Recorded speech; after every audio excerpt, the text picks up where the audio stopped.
English subtitle. Push the subtitle button.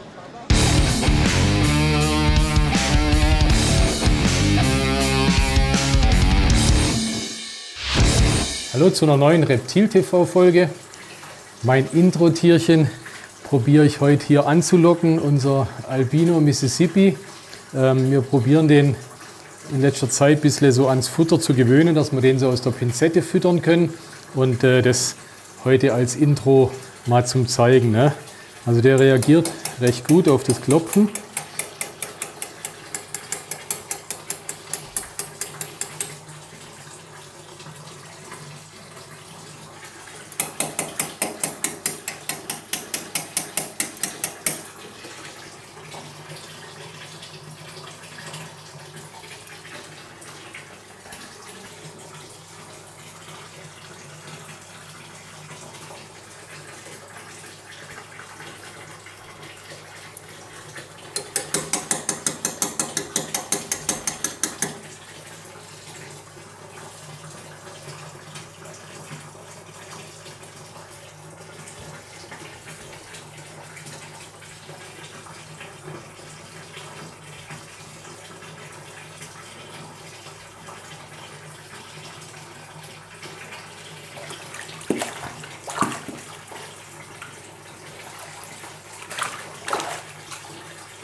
Ja, also ihr müsst euch jetzt vorstellen, mit Kamera hier vorne dran, also normal reagiert er noch schneller.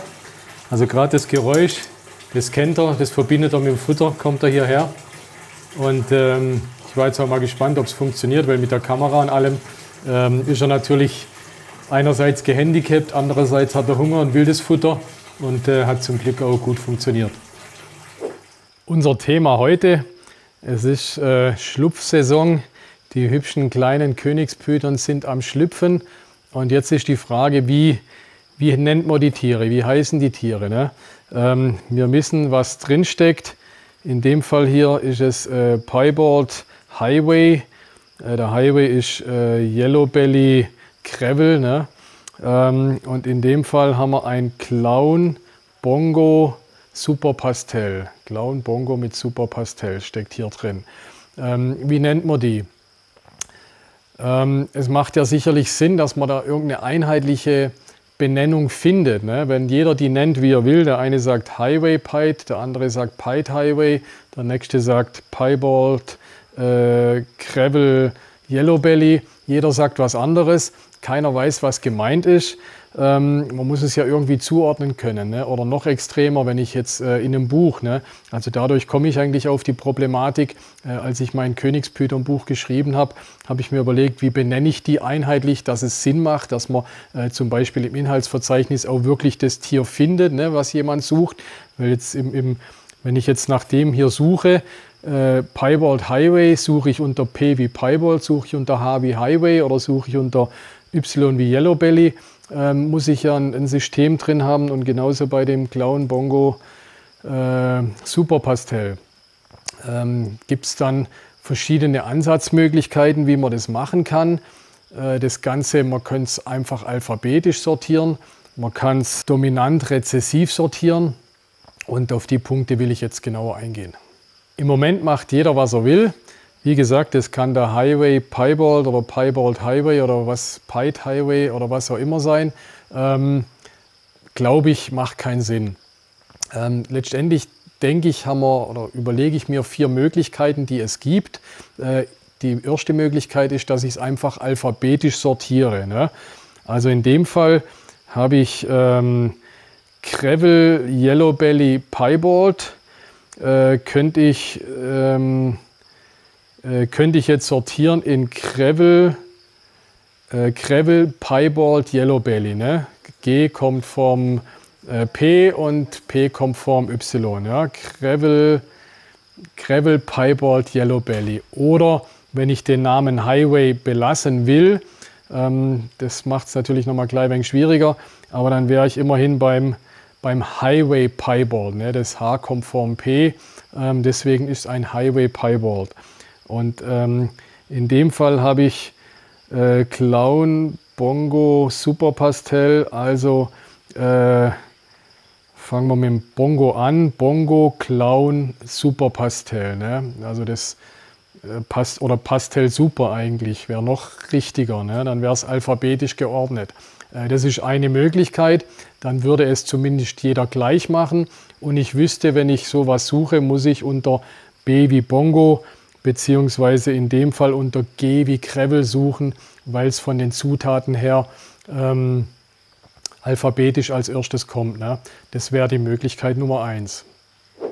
Dann haben wir die Möglichkeit, dominant bzw. kodominant und rezessiv zu unterscheiden und auch das im Namen zum Ausdruck zu bringen. Ne? Also ich kann jetzt sagen, okay, ich fange mit kodominant an und hänge das Rezessive hinterher.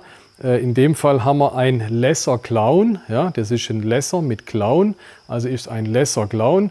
Alphabetisch, wie gesagt, erstmal nicht sortiert, Lesser Clown, beziehungsweise, wenn noch was Drittes drinsteckt, dann kann ich ja wieder alphabetisch anfangen. Ne? Wenn jetzt, hier haben wir eigentlich ein ganz gutes Beispiel, das ist Pinstripe, Russo, ich glaube zumindest, dass Russo drinsteckt. Ich meine ja, Pastell ist nicht. Also das müsste Pinstripe, Russo, Piebald sein. Ja genau, P kommt vor R, also das P vor R, Pin, Russo, Piebald. Ne? Da habe ich die kodominanten Sachen vorne hergestellt, Pin und Russo und Piebald als rezessive Variante hinten dran gehängt. Ne? Der Nachteil an der Methode ist, man muss wissen, was ist, also wenn ich jetzt den in einem Buch suche, muss ich wissen, was ist rezessiv, was ist kodominant. Das macht es ein bisschen schwieriger. Also wenn ich den jetzt im Buch suche, dann muss ich wissen, ist Piebald rezessiv oder ist kodominant. Also schwierig, wie ich den dann, oder was heißt schwierig, aber das ist wegen der Nachteil an dieser Einordnung rezessiv, kodominant, dass ich ein gewisses Genetikwissen mitbringen muss. Ne? Der dritte Ansatz, das ist auch der, den ich in meinem Buch verwendet habe oder den ich eigentlich die letzten 10 Jahre so praktiziere oder auch bei uns auf der Webseite haben wir das oder machen wir das so. Also ich denke mir, wenn ich jetzt diese Schlangen angucke, das hier ist für mich ein Piebald, ne? Auf den ersten Blick sehe ich, das ist ein Piebald und der hier ist für mich ein Clown. Das ist das, was mir erstmal extrem ins Auge sticht. Ne? Also wenn ihr die Tiere irgendjemand zeigt, einem Fachmann und sagt, du, sag mir mal, was sind denn das hier für Kombos oder was sind das für Morphen, dann wird jeder sagen, naja, das ist bestimmt, und da ist auf jeden Fall ein Clown und dann müsste noch vielleicht dies oder das drin sein. Ne? Und das ist auf jeden Fall ein Piebald und da steckt noch Pinstripe mit drin und vielleicht noch Pastell oder Russe oder irgendwas anderes. So wird da jeder rangehen und so gehe ich eigentlich auch ran. Ne? Also ein Clown ist und bleibt für mich ein Clown, ein Piebald bleibt ein Piebald, ob da Pastell oder Pin oder was immer drin steckt. Primär ist es für mich ein Piebald. Ne? Und primär ist ein Clown für mich ein Clown, egal welche 10 anderen Gene da drin stecken. Erstmal ist es ein Clown. Wie gesagt, das war meine Herangehensweise. Also habe ich die Tiere immer nach dem Rezessiven zuerst genannt. In dem Fall ein Clown Lesser und in dem Fall ein Piebald Pinstripe Russo. Ja? Piebald rezessiv zuerst, Pinstripe Russo hinten dran. Oder in dem Beispiel vorher, da hatten wir den Piebald Highway, ne, deswegen ist es erst ein Piebald und dann ein Highway, oder man kann auch dazu sagen Piebald Gravel Yellow Belly, wenn man das mit dem Highway nochmal aufspalten will. Aber so hat es für mich eine logische Reihenfolge und wenn ich da irgendwie in meiner Zucht ein System reinbringen will, dann bleibt der Piebald ein Piebald und der Clown bleibt ein Clown und ich kann das entsprechend sortieren und habe alle meine Piebalds untereinander geschrieben. Wie gesagt, egal welche anderen Gene mit drin stecken. So war mein Ansatz im Buch bisher und wie gesagt, das ist jetzt in unserer Diskussion die Möglichkeit Nummer 3. Die vierte Methode, die ich dabei auch erwähnen will, aber ein bisschen in Klammer stellen will, es gibt ja jede Menge umgangssprachliche Ausdrücke. Ne? Es gibt so wirklich ganz gebräuchliche wie den Highway, das, was wir vorher gesehen haben. Unter Highway kann sich jeder, glaube ich, was vorstellen. Aber dann gibt es alle möglichen fancy Namen im Moment. Ich habe den Eindruck, oder manche übertreffen sich da mit ihrer Fantasie. Da wird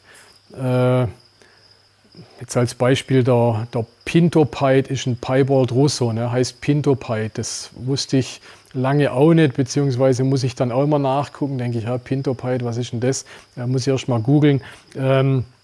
Oder es gibt also die Phantom Potions. Das ist auch noch, denke ich, recht gebräuchlich. Phantom Potion, aber dann gibt es noch Zusätze. Fallen sie mir jetzt gerade nicht mal ein. Purple Passion und Deep Purple Passion zum Beispiel und so weiter. Also ich persönlich kann mir so Sachen unheimlich schwer merken. Ich bin kein besonderer Freund davon. So Standardnamen wie Bumblebee oder Highway oder auch Mystic Potion oder so oder ein Killer Bee oder sowas. Das sind wirklich alteingesessene umgangssprachliche Namen.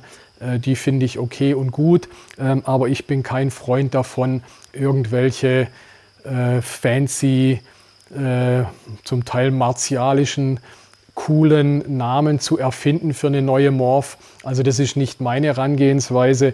Ich bin da ein wenig so oldschool wahrscheinlich und der Clown Lesser bleibt bei mir einfach ein Clown Lesser und der Piebald Pinstripe Russo ist einfach nicht kein, dann müsste man den ja Pinto Pied Pin oder sowas nennen, finde ich relativ umständlich, also nicht ganz mein Ansatz, aber das ist die Möglichkeit Nummer 4.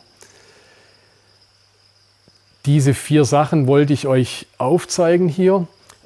Ich bin mal gespannt auf die Diskussion, also ich würde nicht sagen, dass mein Ansatz unbedingt der beste ist, möchte aber von euch die Diskussion. Interessant wäre es, wenn man sowas wie einen Sprachwissenschaftler unter uns hätte, der wirklich sagen kann, nee, das muss so oder so heißen. Ne? Ich weiß nicht, die deutsche Sprache hat da ja vielleicht was dafür erfunden, ne? Weil zum Beispiel, also mein Ansatz, der Clown bleibt ein Clown. Ich glaube, der Ansatz ist nicht schlecht. Aber dann müsste es eigentlich andersrum sein. Dann müsste es der Butterclown sein, weil in der deutschen Sprache zum Beispiel der Katzenhai ein Katzenhai ist und nicht ein Haikatze. Ne? Oder der Zwerghamster eben der Zwerghamster ist, nicht der Hamsterzwerg. Ne?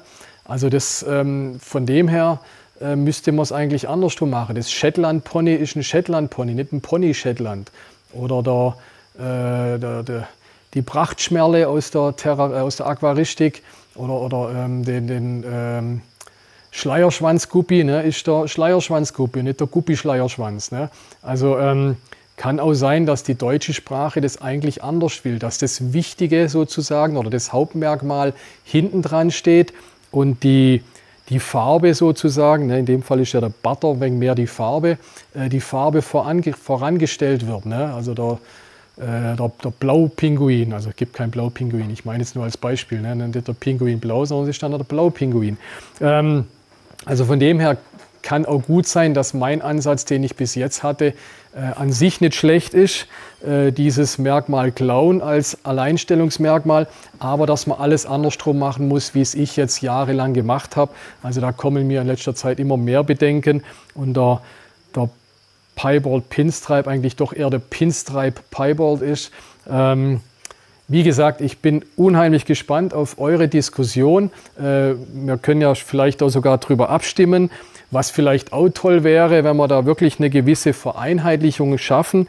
Also unser Kanal hat ja doch eine tolle Verbreitung und wenn wir es schaffen, hier, was weiß ich, 20.000, 30.000 User auf diesen YouTube-Beitrag zu kriegen. Vielleicht kriegen wir dann eine einheitliche Regelung hin bei unseren Königspythons. Das ist vielleicht ein bisschen die Intention für diesen Beitrag. Ja, ich bin echt gespannt und freue mich auf eure Kommentare und auf eure rege Beteiligung. Ich habe die zwei hier nicht mehr unter Kontrolle. Freue mich drauf und freue mich aufs Ergebnis. Um euer Feedback zu kriegen, haben wir da unten 4 Kommentare reingemacht mit den 4 verschiedenen Möglichkeiten. Gebt uns Daumen hoch, Daumen runter, für was ihr seid. Dann haben wir ja auch eine gewisse Abstimmung dadurch und sehen am Schluss, welches euer Favorit ist.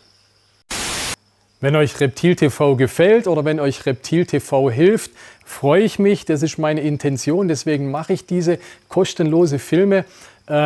Ich freue mich natürlich auch, wenn ihr so lieb seid und im Gegenzug mich bzw. uns etwas unterstützt.